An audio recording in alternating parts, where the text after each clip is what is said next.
एकमात्र भगवान के नाम रूप लीला धाम का आश्रय छोड़ करके कहीं भी आप देख लो, अगर आपको विश्राम मिल जाए, सुख मिल जाए, शांति मिल जाए, भटकना ही है।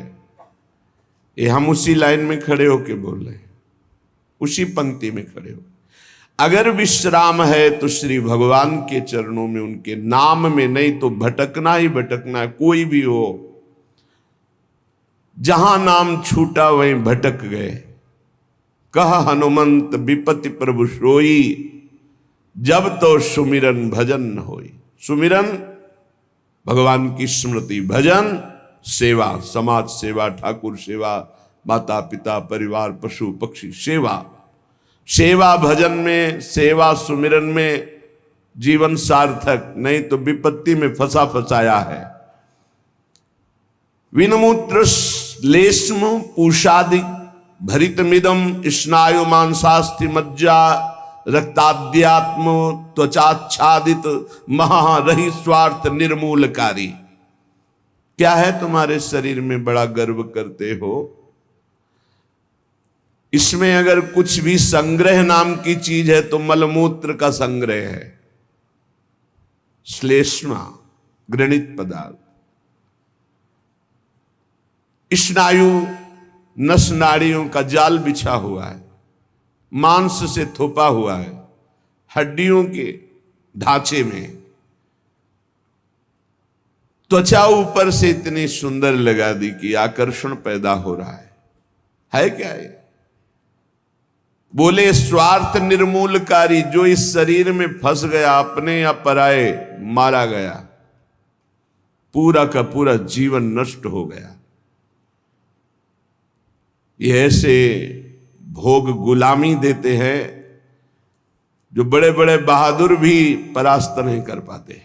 भोगों की गुलामी चूंकि दूसरे के द्वारा परास्त होके नहीं होती, अपनी स्वीकृति से होती, इसलिए इससे कोई मुक्त नहीं कर सकता जब तक आप अस्वीकृति नहीं करेंगे। और किसी की गुलामी से मुक्त होने के लिए बाहरी सहयोग काम कर जाएगा। बंदूक, राइफल और दुनिया के सब बल काम कर सकते हैं, लेकिन जो आपने अपनी परतंत्रता स्वीकार कर ली भोगों से, इसे विश्व का कोई भी आपको स्वतंत्र नहीं कर सकता। आपकी स्वीकृति हुई तो आपको ही अस्वीकृति करनी पड़ेगी।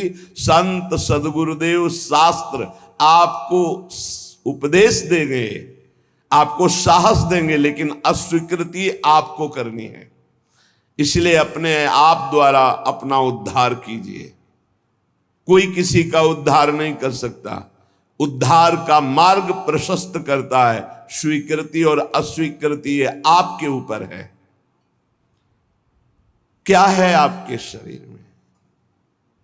जब तक शरीर में राग है तब तक भजन में तन्मयता नहीं। जब तक भजन में तन्मयता नहीं तो हृदय के नेत्र नहीं खुलेंगे, तब तक आपको भगवत साक्षात्कार नहीं होगा।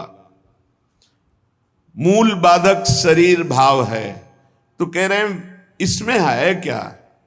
चमड़ी ना हो तो देखना अच्छा नहीं लगेगा, बस चमड़ी का सारा खेल है। ये चमड़ी जितनी चिकनी दिखाई दे रही उतने फंस रहा है जीव। नहीं है क्या? विणमूत्र श्लेष्म पूषादिक भरितमिदम, इसमें क्या भरा हुआ है? मलमूत्र के थैले, गंदी नस नाड़ियों में सब वही घृणास्पद वस्तुएं। स्नायु मांसास्थि मज्जा रक्ताद्यात्म त्वचाच्छादित महा। चमड़े से ढका हुआ है, अंदर मांस है, रक्त है, मज्जा है, अस्थि है। स्वार्थ निर्मूलकारी। जो इस शरीर से प्यार करता है, ममता करता है, उसका परम स्वार्थ नष्ट हो जाता है। परम स्वार्थ शरीर संसार से वैराग्य होकर भगवान में अनुराग होना, प्रीति होना। एक ब्रह्माद्य तार्यम युवती मतम स्वीय सम्मोह जालम त्यक्त्वा दूरेण वृंदावन मति परम स्वार्थ मध्याश्रयंतु। ब्रह्मादिकों के लिए भी अजेय, ये काम भाव इसी शरीर भाव से प्रकट होता है। मैं स्त्री हूं, मैं पुरुष हूं। ये सम्मोह जाल में फंसाकर पूरा जीवन नष्ट कर देता है।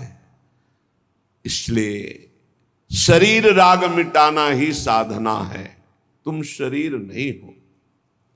त्यक्त्वा दूरेण, शरीर राग को जो दूर से ही त्याग दिया, वो वृंदावन के मध्य में रास विलास परायण कुंज निकुंजों में जो प्रिया प्रीतम है, इनका साक्षात्कार कर पाता है।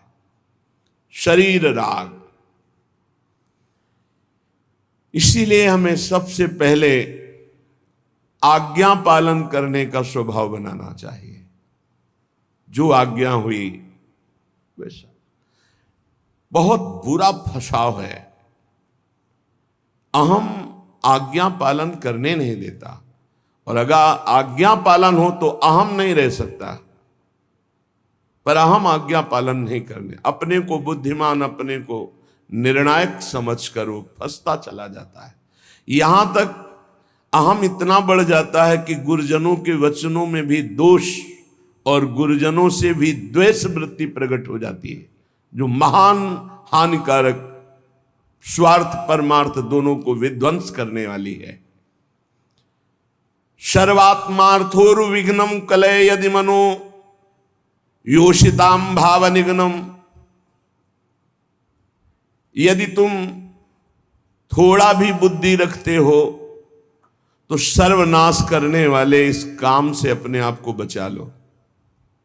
कुछ नहीं भाई, कुछ नहीं। आप जो गृहस्थ हैं, जो संसार में भोग रहे हैं, वो देख लो कौन सी आपको ऐसी निधि मिल गई आज तक कि आप हाथ उठा कह सकते हो अब कृत कृत्य भयऊ मैं, अब कछुनाथ न चाहिए मोरे। ऐसा नहीं बोल सकते। जिनको भोगने को नहीं मिला है, वो अंदर से सोचते हैं कि संसार में अगर त्रिभुवन में कोई सुख है तो काम सुख है। अंदर से ये मन से मन मिला के बात कर रहे हैं। जो भोग लिए हैं वो और भोगने की इच्छा और दूसरों से भोगने की इच्छा। जो नहीं भोगे हैं वो पछता रहे। अंत तो गत्वा काम सर्वनाश कर देता है। सर्वनाश। बस इसमें रोकर भगवान को पुकारने के सिवा कोई उपाय नहीं। आप गला काट के रख दो, काम कभी आपको माफ करने वाला नहीं, कभी मुक्त करने वाला नहीं। आप रो के हाथ जोड़ो तो भी वो नहीं। बहुत दुष्ट, महापापी, महासनो, भगवान के वचन है। महापापी, महासनो, बिल्कुल दयालु नहीं। बहुत विषय चुगा जिन चुगय मन, चुगत कछुक सुख होए, फिर फांसी ऐसी लगे। चुगा को पक्षी केवल देख रहा है, लेकिन उसमें पड़े हुए जाल को नहीं देख रहा। ऐसे ही कामना युक्त पुरुष केवल भोग देख रहा है, लेकिन भोग में जो फसाव है, जो गुलामी है, वो नहीं देख पा रहा। जो जलन है, अशांति है, दुर्गति है, उसको वो नहीं देख पा रहा। उसे महापुरुष दिखा रहे। सर्वात्मार्थोर विघ्नम कलय यदि मनो योषिताम भाव निघ्नम। निघ्न दुष्टेन्द्रियाणि प्रसव मुद। ये इंद्रियां इतनी दुष्ट हैं, 5 मिनट पहले जल करके मन और इंद्रियों ने निश्चय किया आज के बाद कभी हम गलत सोचेंगे भी नहीं। 5 मिनट के बाद संयोग मिल गया, फिर वैसे ही। क्या इनका विश्वास करें? आप लोग सब इस बात का अनुभव कर रहे हैं। थोड़ी सी गलती हो जाती है साधक से तो एकांत में वो जलता है, प्रभु को पुकारता है, नाथ अब इस गलती से कैसे निबरे, कैसे हो गई।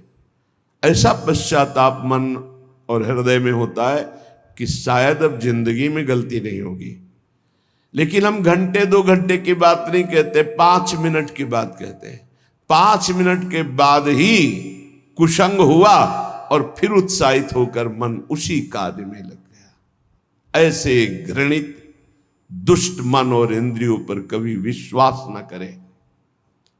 मैं विषयों के संग से हारूंगा नहीं, ऐसा कोई बहादुरी न दिखावे। काजर की कोठरी में कैसो भी सयान हो जाए, दाग लागी है पै लागी है पै लागी है। कैसो भी सयान हो जाए, दाग लागी है पै लागी है पै लागी है। निघ्न दुष्टेन्द्रियाणि प्रशोभ मुदय भांच युद्धता मर्ष दंडई। क्या कह रहे हैं श्रीपाद, बहुत ध्यान से सुनिए। बहुत हो गया दुलार करते हुए, अब अमरस में भर जाओ और इन दुष्ट इंद्रिय और पापी मन को दंड दो। ये ऐसे नहीं मानेंगे कि बार बार कसम खा लो, प्रार्थना कर लो, इनको दुलार कर लो, ये मान जाए। नहीं, दंड देना पड़ेगा। क्या दंड देना पड़ेगा? कहां है मन जिसको मारे? क्या दंड दे इंद्रिय और मन को? उपवास, मौन, एकांत सेवन, भारी दंड है। उपवास, मौन, एकांत सेवन, ये इंद्रिय मन के लिए भारी दंड है। अपने आप ठीक होना शुरू हो जाएंगे और जबरदस्ती नाम जप करो आप। एक जिद्दी स्वभाव साधक का होना चाहिए, होता है। आप देखिए, एक तार, एक मंत्र को जपना शुरू कीजिए, एक नाम को एक तार शुरू कीजिए, केवल 10 मिनट जांच कीजिए। 10 मिनट, हजारों जगह जा चुका होगा। 10 मिनट में हजारों जगह भागेगा। इस पर गुस्सा नहीं आती, अमर्ष नहीं आता, अमर्ष असहनशीलता नहीं भागने देंगे। बार बार इसके साथ लड़ाई लड़ो, क्षमा मत करो। दूसरों की छोटी सी गलती भी तुम क्षमा नहीं करते हो, अपनी पहाड़ के पहाड़ पाप को क्षमा कर रहे हो। ये बहुत बड़ी हानि है। अपनी छोटी सी भी गलती क्षमा नहीं होनी चाहिए, और दूसरे के पहाड़ जैसे पाप को भी क्षमा करने की सामर्थ्य रखे, उसे कहते हैं भगवत मार्ग का उपासक। उमा संत कही यही बड़ाई, मंद करत जो करे भलाई। वो मंद कर रहा है, वो उसका भला। हमारी उल्टी चाल है, हम दूसरों के छिद्र राई जैसे दोष को पहाड़ जैसा देखते हैं और क्षमा नहीं करते, और अपने पहाड़ जैसे दोष को राई के समान भी नहीं मानते और क्षमा कर देते हैं। ये बहुत बड़ी हानि का विषय है। साधक ऐसा नहीं होता है। कैसे तुम्हें बताएं? साधक का हृदय आग लग जाती है अगर कोई त्रुटि होती है। बस अंदर ये होता है कि प्रिया, जो हम इंतजार कर रहे हैं आपकी कृपा कटाक्ष का, जिस दिन आपका कृपा कटाक्ष हुआ उसी दिन रौंद के फेंक देंगे इन दुष्ट भावों को, जो काम है, क्रोध है, लोभ है, मोह है। मैं तो नहीं जीत सकता, पर इंतजार कर रहा हूं मालिक आपके इशारे का। जिस दिन आपका इशारा, आपका बल प्राप्त हो गया, इन दुष्टों को जो जन्म जन्मांतरों से घृणित कार्यों में मुझे परास्त करते चले आए हैं, इनका सर्वनाश कर दूंगा। इनका बीज भी नहीं रहने दूंगा, इनकी जड़ भी नहीं रहने दूंगा, वासना की जड़ उखाड़ दूंगा।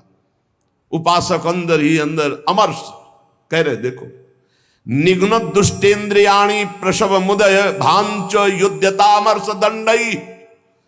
जैसे कोई बलवान आदमी किसी महाबलवान के चक्कर में फंसकर दब गया हो, अब अंदर अंदर वो अमर्ष से भर रहा है कि एक बार मैं छूट पाऊं कि बस फिर इसका सर्वनाश कर दूंगा।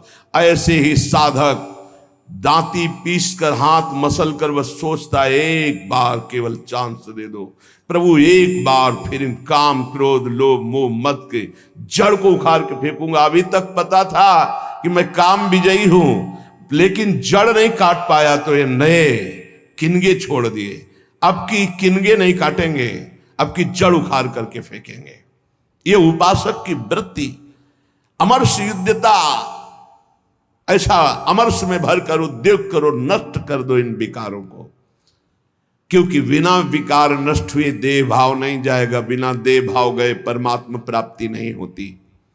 तद्रूपं चैव भूषादिकम अपि नितराम दूर दूरेण कुर्वन्। शरीर का श्रृंगार करना बंद करो यदि काम विजयी होना है तो, और शरीर के श्रृंगार को देखो मती। जो चाहे आपन कल्याणा, सुजस सुमति शुभगति शुभ नाना, सो पर नार लीलार गोसाई तजौ चौथ के चंद की नाई। जैसे चौथ के चंद्रमा को देखने से कलंक लग जाता है, यदि शुभ गति मति चाहते हो, अपना नाना प्रकार का शुभ चाहते हो, तो छोड़ दो पराई माता बहनों की तरफ गंदी दृष्टि से देखना। ये आद्याशक्ति के अंश स्वरूप आए, हमसे त्रुटि हो रही कि हम इन्हें भोग भाव से देख रहे हैं, हमारी दुर्गति पक्की हो जाएगी। चाहे जितना बड़ा तपस्वी, महाबलवान, महान यशस्वी रहा हो, जब कभी ऐसा दोष किया तो सर्वनाश हो गया। ये जानते हुए भी मन बुद्धि इंद्रियां धोखा दे रही, और इन धोखेबाजों को हम पुष्ट करना चाहते हैं, इनके अनुकूल चलाना चाहते हैं, इनके अनुकूल जो ये मांगे वो भोग दे दे। श्री ध्रुवदास जी महाराज कृपा करके मन को समझा रहे हैं। मन बहुत उड़ान भर ली भोगों में, अब नहीं, अब तुझे उड़ने नहीं देंगे। मन के पंख क्या है जहां उड़ के जाता है? पकड़ा है कभी ये किस पंखों से उड़ता है? कामना और तृष्णा, यही इसके पंख हैं। इसके पंख काट दो। काम कामना वासना मनते करियति दूर, निरंतर भजन में डूबे रहो। बहुत भयावह संसार है, तुम्हें नहीं दिखाई दे रहा है, आचार्यों को, गुरुजनों को, संत जनों को दिखाई दिया। जलत ज्वालत, ये जलती हुई ज्वाला है। काम क्रोध लोभ मोह मद मत्सरे भस्म कर देते हैं, पूरा जीवन का जीवन नष्ट कर देते हैं, गुलाम बना लेते हैं। धिक्कार है मन बुद्धि को, गुलाम बना लेते हैं, निकलने नहीं देते। कैसा कैसा जाल है। मन पंछी अब परहि जिनी, जगत मोह के जाल। तब तो को हुए है कठिन, बड़ी है दुख विशाल। रे मन कबहू जाई जिनी, भूली विषय बन रंग। मनमथ ठग मारत तहां, लिए बहुत ठग संग।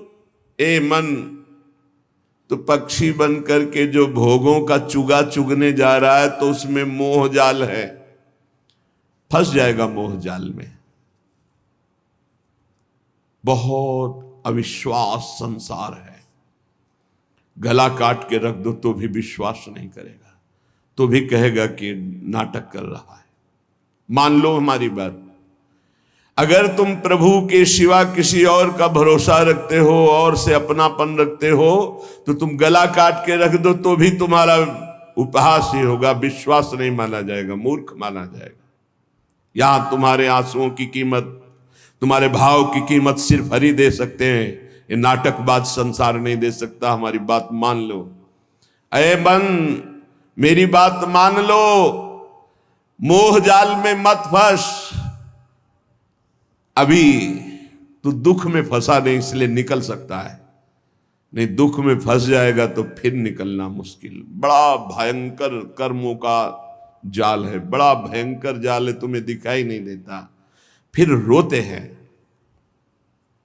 एक आए थे जेलर साहब एकांतिक में, वो कह रहे थे कि मैं आपका प्रवचन सुनाता हूं उनको जेल। अब वो रो रो के कहते हैं कि कोई उपाय नहीं जिससे मैं एक बार निकल पाऊं और अपना जीवन संभाल लूं। उनके लिए क्या आपका? कहा निकलने के लिए तो हम उपाय नहीं जानते, लेकिन भव समुद्र से ही निकल जाएंगे। वहीं रह करके नाम जप करें, भगवान को पुकारें, मेहनत करें, अच्छे भाव रखें, तो वही उनका कल्याण हो जाएगा। संसार की जेल से तो भले न निकल पावे, लेकिन आवागमन से जरूर मुक्त हो जाएंगे। वो कह रहे चिल्ला चिल्ला के वो रोते, मेरे हृदय को विदीर्णता, ऐसा दुख लगता है पर कुछ उपाय नहीं कर सकता। वो कहते एक बार केवल मुझे अगर निकलने को मिल जाए तो मैं अपने जीवन को संवार लूं, लेकिन नहीं, आजीवन कारावास, निकल ही नहीं सकते। और किनका संग? जो सब वैसे ही आचरण करके गए, भारी कुसंग में, जिसे बरुभल बास नरक करता था, दुष्ट संग जन दे विधाता। कर्मों का बहुत प्रबल स्वरूप है। इसलिए मन पंछी अब परहि जिनि, जगत मोह के जाल। तब तो को हुए है कठिन, बड़ी है दुख विशाल। आज तक जो मारा गया है, महान से महान, वो माया ने मारा है। माया ने वो अपना रूप धर करके ऐसे आसक्त होकर फंसा लिया कि नष्ट हो गया। चाहे संबरासुर हो, कोई भी बड़े से बड़ा बलवान हो, उसकी मृत्यु का कारण कोई न कोई माया का एक स्वरूप हुआ है। अगर आप अपना नाश नहीं चाहते, आप पतन नहीं चाहते, तो गृहस्थ में है तो एक पत्नी व्रत, दूसरी की तरफ आंख मत उठाना। धर्म पूर्वक कमाओ, परिवार का पोषण करो, नाम जप करो, मुक्त हो जाओगे। इतनी बात तो समझ में आ गई कि जो सब सहारों को छोड़कर आपके भरोसे हो जाता है, आप उसे अभय कर देती। शरणागत अभय। और आपका बाना है, आपका प्रण है, आपका स्वभाव है कि जो आपकी शरण में आ गया, चाहे जितना पतित हो, उसे पावन करके महान बना दिया। हरिराम व्यास जी कहते हैं, मुझ जैसे अधम को भी स्वीकार कर लिया श्री स्वामी जी ने। तो कोई भी हो, अन्य अवलंबन का त्याग करके अनन्य भाव से श्यामा जी की शरण में हो जाए तो परम हृदय शीतल हो जाएगा, निर्भय हो जाएगा, निश्चिंत हो जाएगा, निशोक हो जाएगा। इतनी बान रावरी जानत निरालंब को राखन हारी। जिसका कोई सहारा नहीं होता, मेरी महारानी जो उस पर अपार कृपा करके महान बना देती है। ताशो आस करत ये प्यारी, करी हो कबहू उमगी कृपारी। करी हो कबहू उमगी कृपारी, हे वृषभानु दुलारी। करी हो कबहू कृपा। बाट जो होते हुए यही उपासना है, राधा राधा राधा। और हम बाट जो रहे कृपा की। जिस दिन मेरी महारानी जी की कृपा हो गई, उस दिन ये जो इंद्रियों की गुलामी है, मन की गुलामी है, जो भोगों की प्रियता है, अनंत जन्मों से भटक रहे हैं, ये एक क्षण में मिट जाएगा। बस हम राधा राधा कहते हुए स्वामी जी की कृपा की बाट जो है, श्री जी की कृपा तो अपार हो ही गई है, क्योंकि मानव देह, उसमें भी दुर्लभ बात वृंदावन में आना, वृंदावन में बैठकर सत्संग सुनना, उसमें भी दुर्लभ बात श्री राधा नाम, राधा तत्व, राधा रूप, राधा शरणागति, इसका परिचय मिलना, ये तो अमोघ विषय है। ये कभी व्यर्थ नहीं जाता। एक बार भी राधा नाम जिह्वा से उच्चारण हो गया या कान में श्रवण करने का सौभाग्य मिला, दुर्गति शब्द खत्म हो गया। मेरी श्रद्धा, मेरा विश्वास, मेरे आचार्य, मेरे गुरुजनों की द्वारा गाई हुई जो राधा नाम महिमा और राधा नाम प्रताप, उसके बल से कहते, एक बार जिसकी श्रवणेन्द्री में, एक बार जिन नाम ली हित सो होए अति दीन, ताको संग न छाणहि ध्रुव अपनो कर ली। अपार महामहिम राधा नाम है। अगर ये एक बार कथन श्रवण करने का सौभाग्य मिल गया तो मानो दुर्गति से निपटने के लिए तुमने ताल ठोक दी। विषयों पर विजय प्राप्त करने के लिए मानो तुमने कमर कस ली। यदि राधा नाम लिया, राधा नाम श्रवण किया, राधा चरणों का आश्रय ले लिया। श्रीपाद प्रबोधानंद जी महाराज हमारी प्यारी जू और प्यारे जू, ये जुगल जोड़ी जो जहां खेल रही है, ये वही वृंदावन धाम है। आचार्यों ने कोई आकाश के ऊपर कोई वृंदावन धाम का वर्णन नहीं किया। जय श्री हरिवंश विपिन भूतल पर, विपिन कौन सा वृंदा विपिन, बोले भूतल पर, इसी पृथ्वी पर विराजमान, यही वृंदावन। चिरजीवो भूतल यह जोरी, अलग अलग पदों में चिरजीवो चिरंजीवी ये जोरी भूतल पर विराजमान है। अविचल जोरी, जहां एक कदम भी वृंदावन से कभी बाहर हमारे प्रिया प्रीतम नहीं जाते, ये वही वृंदावन है, यही है। आवश्यकता है हमें अपने देह राग त्याग की। जब तक देह राग है तब तक अनुराग नहीं, जब तक अनुराग नहीं तब तक दृष्टि नहीं खुलती, मानस नेत्र, हृदय के प्रेम नेत्र नहीं खुलते। जब तक हृदय के प्रेम नेत्र नहीं खुलते तब तक वृंदावन को नहीं देख पाओगे। ईंट पत्थर मकान मंदिर यही देख सकते हो, लेकिन चिदानंद वृंदावन के लिए हृदय के नेत्र खुलते हैं। ही के नयन निहारी, वो तब खुलते हैं जब देह राग नष्ट होता है। कहने कि ये जो तुम्हारा देह पर राग हो गया है, अनेकों बार तुम्हें सुनने को मिला, श्रुत्वा श्रुत्वात सुखिताम, बार बार तुम भगवत चर्चा सुनते हो, सिद्धांत सुनते हो, थोड़ा सुख का अनुभव करते हो, पर आप ये देख पाते हो कि आप अपने मन को समझा पाते हो, आप अपनी बुद्धि को समझा पाते हो? तो सच्ची बात कहते हैं ना। सत्संग सुनते हैं, श्रुत्वा श्रुत्वात सुखिताम, अच्छा लगता है। सिद्धांत सुनते हैं भगवत प्राप्ति का, अच्छा लगता है, लेकिन हम उसे उतार नहीं पा रहे हैं। हमारा मन, हमारी इंद्रियां भोगों में ही जा रही हैं। बुद्धि का निश्चय भोगों में ही है।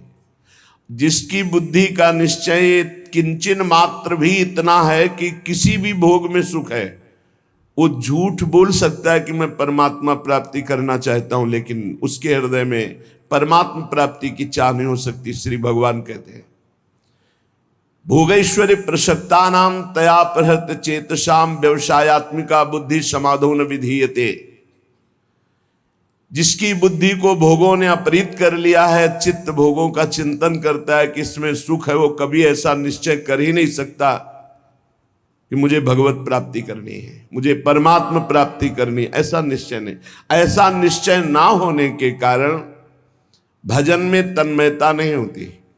भजन तन्मयता रूप ना धारण करने के कारण हम सुनते हैं, समझते हैं, पर हम माया का त्याग नहीं कर पाते, हम भोगों का त्याग नहीं कर पाते।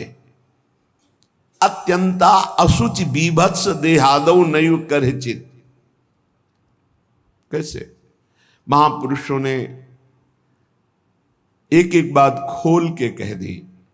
अत्यंता असुचि, अत्यंत पवित्र जगह, बीभत्स घृणास्पद, देहादौ, इसी देह में, बस उसी को तो सुख मान रहे हैं। रुपया इसलिए प्यारा लगता है क्योंकि भोग सामग्री मिलती है। भोग सामग्री से शरीर बलवान होता है और मुझे भोगने को मिलता है। बस इतना ही चक्र है, आप देख लो। बहुत प्रपंच वर्णन करने की जरूरत नहीं है, कुछ शब्दों में समझ लो अंदर का लक्ष्य क्या है मन बुद्धि का। हम खूब धन कमाएं, किस लिए? क्योंकि हम उससे धन से भोग सामग्री मिलती है। भोग सामग्री से शरीर पुष्ट होता है, शरीर पुष्ट होगा तो खूब भोग भोग पाएंगे, बस इतना ही है। शरीर सुखपूर्वक रहे इसलिए मकान, शरीर सुखपूर्वक यात्रा करे इसलिए गाड़ी, शरीर सुख को लेकर के ही सारी कल्पनाएं, सारी चिंताएं, सारी बातें होती हैं। देख लीजिए आप, शरीर सुख के लिए, शरीर नाशवान, प्रतिपल नष्ट हो रहा है, इसमें भोग के स्थान बोले अत्यंत असुचि, बड़े ही अपवित्र है जहां तुम्हारी भोग दृष्टि है। बीभत्स, बड़े घृणास्पद, दुर्गंध युक्त।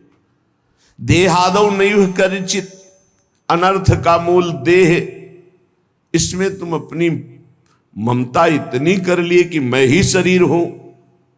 थोड़ा विचार करो, कौन सा भोग है जो बहुत आनंददायक है, विश्रामदायक है, शांतिदायक है?